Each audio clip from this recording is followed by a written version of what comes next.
الباص اللي كان بدك تحمل المرضى يحملهم مسفرهم طلع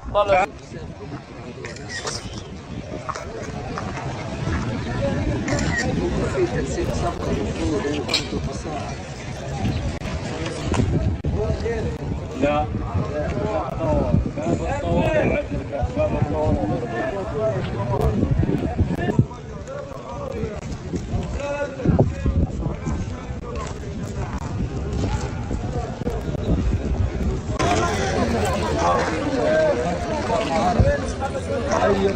انا ممكن في بني ادم يكون مستهدف فين.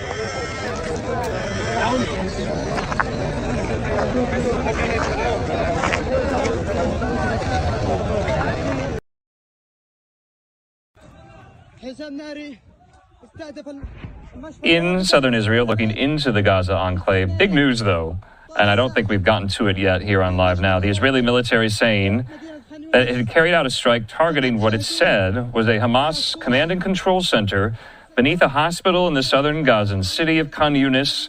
The strike on the European hospital was the second one today on a hospital in the city. The bodies of 6 people who were killed this afternoon in the strike were taken to Nasser Hospital, where, according to the Associated Press, reporters saw the bodies. And so I think this is, and to Ben, I'm going to ask you this.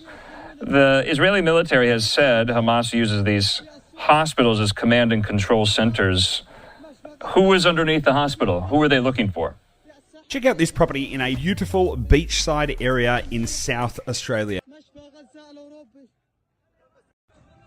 Today's strike, the understanding is that they were looking for the overall commander of Hamas, Mohammed Sinwar, the brother of Yahya Sinwar, who was eliminated by the Israelis towards the end of last year.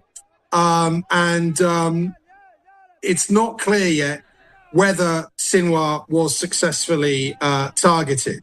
But the fact that you had a Hamas presence there, a command and control center, key leaders, yet again, it's another demonstration of how Hamas has a dual-use policy towards civilian facilities like hospitals, like kindergartens, like schools.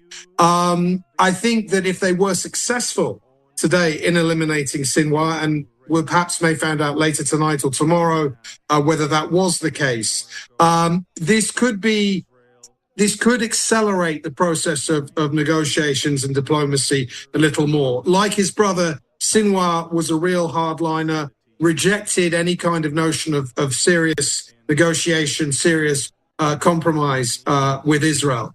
But if it's true that he's dead, then this could be an opportunity to draw a line under this phase of the war and move towards more of a diplomatic focus. So if I have this right, back in October, the IDF, they take out Yahya Sinwar. In the vacuum that presented itself in his absence, his brother, Mohammed Sinwar, took the reins of the Hamas terror group, and that is who the IDF is targeting in these strikes here.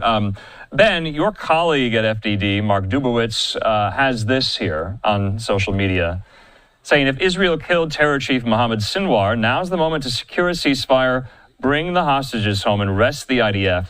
He says the greater threat looms: Khamenei's nuclear program and Ring of Fire, Hezbollah, Houthis, Hamas, Iraqi militias, still burns from Lebanon to Yemen. Ben and Hal, I'll start with you, Hal, first. Is this an accurate assessment of the picture inside Israel and Gaza if it does come to pass that they got another Sinwar? Hal? I think it's an inflection point is what it is. I think that it's going to cost tremendous, if they got him, It causes tremendous command and control problems from a tactical and operational side within the Gaza Strip. They have been degrading the command and control within the Gaza Strip. Yes, in general, there's always somebody else in the offing that will take over. But you don't have that many that everybody recognizes and understands that have that sort of charismatic quality that Mohammed Sinwar had and legitimacy that he had. So I think it's an inflection point where, yes, they can, there could be a push for a ceasefire. Okay. It could have second, third order effects that take it out. And there is a certain amount of truth there that there are other fish to fry, so to speak, within the region dealing with Iran and its proxies. Ben, last thoughts briefly. The thing I want to emphasize here, because I think this has been an underreported and underanalyzed aspect of this conflict, are the protests that you've seen in Gaza among Palestinians against Hamas over the last couple of months.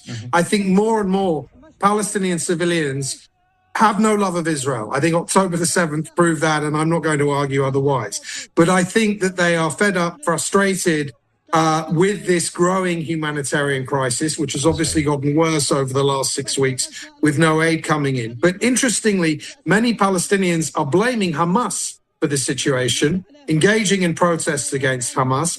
Hamas has its own police unit, the Arrow unit, which is tasked with dealing with protests like this. And they've responded with the brutality that you would expect.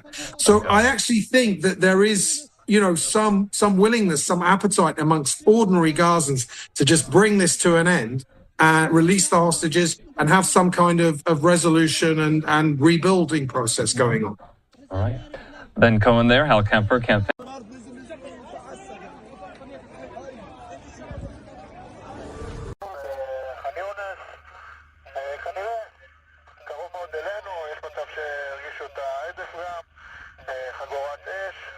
לאיזשהו מתחם תת-קרקעי.